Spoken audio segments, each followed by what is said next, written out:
saya Dr. Iren. Saat ini saya akan bahas mengenai gangguan belajar dan gangguan perkembangan pada anak. Pada saat anak memasuki usia sekolah dasar, anak berada dalam fase industri menurut teori Erik Erikson. Artinya, anak terdorong untuk menghasilkan sesuatu dan ingin berprestasi. Pada usia seperti ini, sebaiknya anak didorong untuk memiliki rasa cinta akan belajar, dilatih untuk memiliki kebiasaan belajar yang baik, dan rasa percaya diri sebagai pelajar yang sukses. Masalahnya, proses belajar ini seringkali tidak berjalan dengan mulus. Gangguan belajar adalah kasus yang sering dikeluhkan oleh orang tua. Dalam 1 dekade belakangan ini, kasus gangguan belajar dan gangguan perkembangan pada anak meningkat dengan pesat. Gangguan belajar adalah kondisi di mana anak dengan kemampuan rata-rata atau di atas rata-rata, namun memiliki ketidakmampuan dalam proses belajar.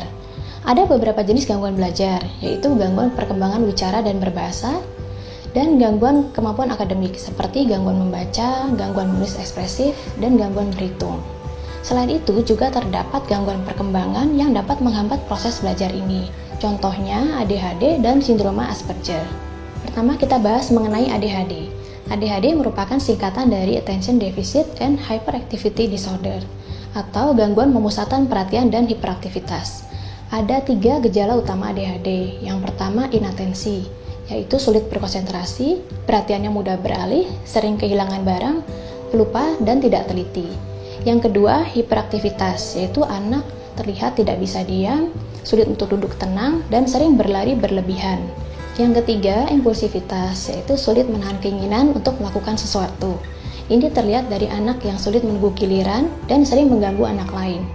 Prinsip terapi ADHD adalah multimodal terapi, artinya gabungan dari berbagai jenis terapi seperti farmakoterapi atau terapi dengan menggunakan obat-obatan untuk meningkatkan fungsi kerja otak.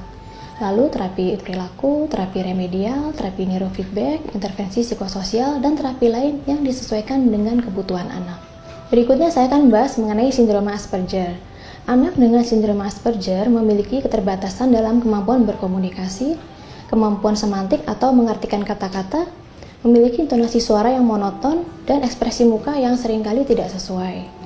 Anak dengan sindrom Asperger memerlukan social skill training untuk melatih kemampuan mereka dalam bersosialisasi. Obat-obatan dapat diberikan jika terdapat gangguan psikiatri lain yang menyertai sindrom Asperger ini, seperti depresi dan kecemasan yang juga dapat menghambat proses belajar. Berikut tips untuk orang tua. Perkaya diri Anda dengan informasi seputar gangguan yang terdapat pada anak Anda. Ikutlah berpartisipasi dalam terapi anak. Saat memberikan instruksi, berikan instruksi dengan jelas dan ringkas. Puji anak jika ia berperilaku baik, dan berikan hukuman jika ia melanggar aturan.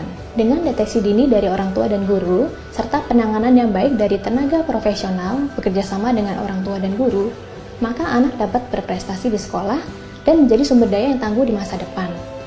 Demikian tentang gangguan belajar dan perkembangan pada anak. Semoga bermanfaat dan sampai jumpa di video selanjutnya.